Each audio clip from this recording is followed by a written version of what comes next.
Hello friends, पिछली video में हम लोगों ने गुर्जर प्रतिहारों के सभी इंपॉर्टेंट रूलर्स को कवर किया और आज की इस वीडियो में हम लोग बात करने वाले हैं उन इम्पॉर्टेंट अरब ट्रेवलर्स की जिन्होंने गुर्जर प्रतिहार रूलर्स के समय में उनके किंगडम को विज़िट किया था। और हम देखेंगे कि इन अरब ट्रेवलर्स ने गुर्जर प्रतिहारों के बारे में क्या क्या चीज़ें ऑब्जर्व की और अपने ट्रैवल अकाउंट्स में लिखी। तो सबसे पहली चीज़ जो अरब ट्रेवलर्स ने गुर्जर प्रतिहारों के बारे में ऑब्जर्व की वो थी इनकी कैवलरी, यानी इनके घोड़े और घुड़सवार। इन अरब ट्रैवलर्स ने बताया कि भारत में अगर किसी की कैवलरी सबसे ज़बरदस्त थी तो वो थी गुर्जर प्रतिहारों की कैवलरी।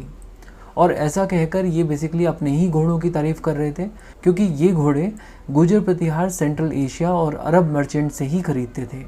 अब बात करते हैं एक स्पेसिफिक अरब ट्रैवलर की जिसने गुर्जर प्रतिहार किंगडम को विज़िट किया था 915 AD में। इस ट्रैवलर का नाम था अल मसूदी। ये बगदाद का रहने वाला था और इसकी ज़ुबान थोड़ी सी लड़खड़ाई हुई सी रहती थी। इसने गुर्जर प्रतिहारों को ज़ुज्र कहकर पुकारा। हिस्टोरियंस मानते हैं कि ये गुर्जर वर्ड का एक इनकरेक्ट प्रोनाउंसिएशन है। बेसिकली ये कहना चाहता था गुर्जर, लेकिन इसके मुंह से निकला जुजर, और जैसा ये बोलता था वैसा ही ये लिख देता था। इसके अलावा इसने अपनी डायरी में एक रूलर का जिक्र भी किया है जिसे इसने बौरा कहा है। हिस्टोरियंस को बहुत टाइम तक तो ये समझ ही नहीं आया कि ये बौरा नाम का राजा था कौन, बट काफ़ी सोचने के बाद अब वो इस नतीजे पर पहुँचे हैं कि बौरा शायद राजा भोज हैं। और इसके पीछे का लॉजिक ये बताया जा रहा है कि राजा भोज का एक टाइटल था आदि वराहा, और ये मसूदी कहना चाहता था वराहा और इसके मुंह से निकला बौरा। खैर जो भी हो, अगर आज हम लोग मसूदी को पढ़ रहे हैं तो वो इसलिए क्योंकि इसके अकाउंट से हमें गुर्जर प्रतिहारों के बारे में कई सारी डिटेल्स मिलती हैं। इसने अपने अकाउंट्स में बताया है कि गुर्जर प्रतिहारों के टेरिटोरियल एरिया के अंदर 1,80,000 विलेजेस, सिटीज़ और रूरल एरियाज़ हुआ करते थे। इसके अलावा इसने गुर्जर प्रतिहारों के टेरिटोरियल एरिया की डायमेंशंस भी बताई हैं और कहा है कि इनकी टेरिटरी 2000 इंटू 2000 स्क्वायर किलोमीटर्स में फैली हुई थी।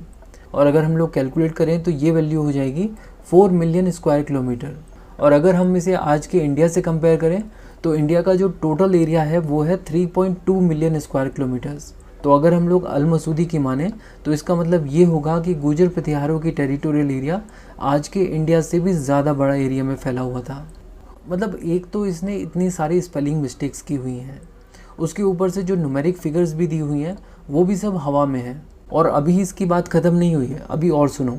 इसने बताया है कि गुर्जर प्रतिहारों की आर्मी में 4 डिवीज़न्स हुआ करते थे और हर एक डिवीज़न में 7 से 9 लाख सोल्जर्स हुआ करते थे, मतलब टोटल 36 लाख सोल्जर्स। अगर आज की डेट में हम लोग इस फिगर को इंडिया की आर्मी से कंपेयर करें तो ये फिगर लगभग इंडिया की आर्मी से 3 गुना है।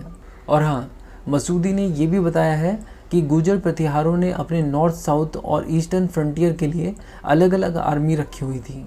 ईस्टर्न आर्मी से वो पाल रूलर्स से लड़ते थे, नॉर्दर्न आर्मी से वो मुल्तान और मुस्लिम रूलर्स से लड़ते थे, और सदर्न आर्मी से वो राष्ट्रकूटों से लड़ते थे। इसके अलावा अल मसूदी ने यह भी बताया है कि गुर्जर प्रतिहारों के पास 2000 वॉर ट्रेंड एलिफेंट्स थे। इससे ये पता चलता है कि एलिफेंट्स की संख्या उस समय गुर्जर प्रतिहारों के पास इतनी ज़्यादा नहीं थी। लेकिन साथ ही साथ अल मसूदी ने यह भी बात कही है कि इनकी कैवलरी बहुत ही ज़बरदस्त थी। और ये बात तो एक्चुअली हर एक अरब ट्रैवलर ने गुर्जर प्रतिहारों के बारे में बोली ही है।